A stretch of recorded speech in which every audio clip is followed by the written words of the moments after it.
So for this video, guys, we're going to be looking at the play called Y option wheel.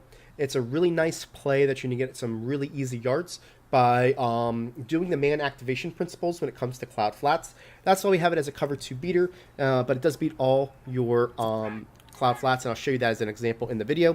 So what we're going to do here is we're going to take this X, we're going to put him on a streak, okay?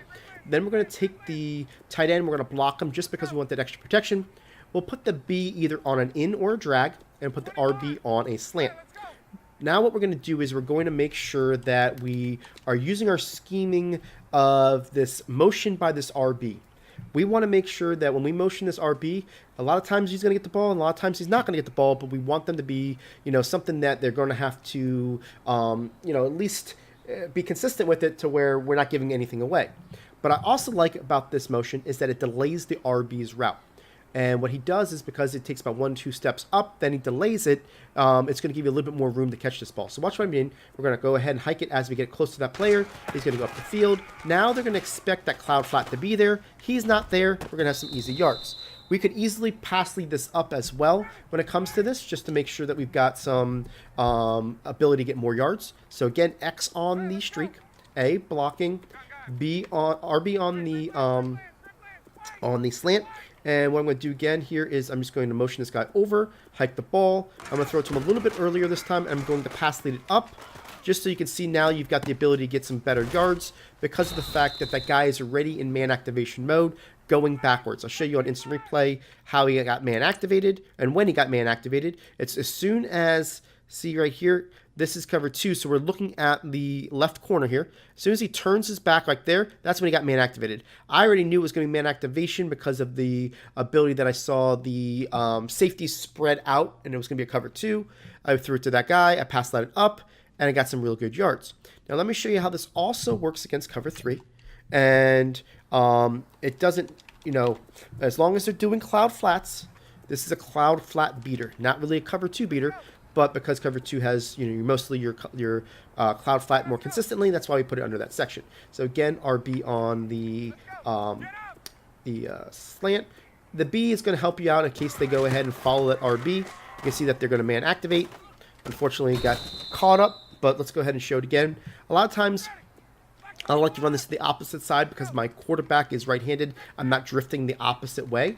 But, if they, you should have enough time, as long as you don't get any instant block sheds here. That time I just kind of ran into it, unfortunately. But we'll try it again.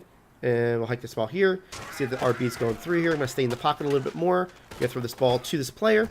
And you're going to see how he's going to have a nice opportunity to get up the field, no matter what the coverage is. Let me show you instant replay, which guy man activates.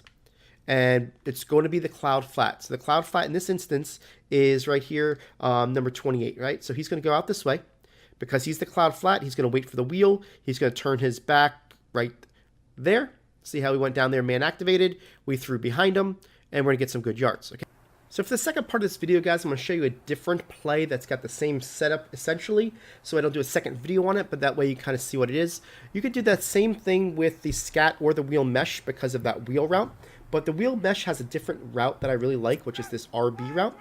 And I'm also going to do this against cover 6 this time, just so you can see that whenever you've got a cover 2 set up to one side or a cloud flat, it's going to work the same. I just want to go against cover 6 because it's very popular, so you can see it as well. So what I'm going to do is put this X on a streak, put the A and block him, put the B on the in. And it's the same exact setup. The only difference is you're not putting the RB on a slant, you're keeping the RB on its route. And it's a little bit more of a delayed route, which has its advantages and disadvantages. If you're going against somebody who's getting pressure on you, definitely go with the slant route because the slant route is going to give you the option to get it out of your hand quicker.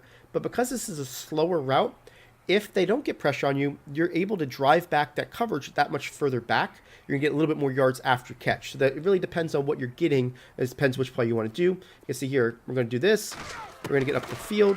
They're going to man activate, and you're going to be able to throw this ball to this player and see how you get a lot more yards because of how slow it is. I don't typically worry about any type of hook curls over there. That vertical hook over there didn't really do much to it. I'm just basically putting, that's the one thing I want to show you. I'm putting underneath coverage and over the top coverage. That's not going to change the results of this play. So X on a streak. And then what you want to do here is block your running back. And then we're going to put this B on an in, move this guy over, hike the ball as he goes here. He's going to get his delayed route. He's going to go across the field. We're going to throw it to him, and you're going to get your yards as you get down the field. Now, you may want to think, hey, can I put this as a right hash mark play? Typically, these routes don't continue to go all the way to the sidelines. That's why I like them on the short hash, and that's really what you want to look for when you run this play. Even though it would be great to have more yards to be able to get it up the field, stick to the short side of the field. You're going to have the more success there so your routes don't just stop.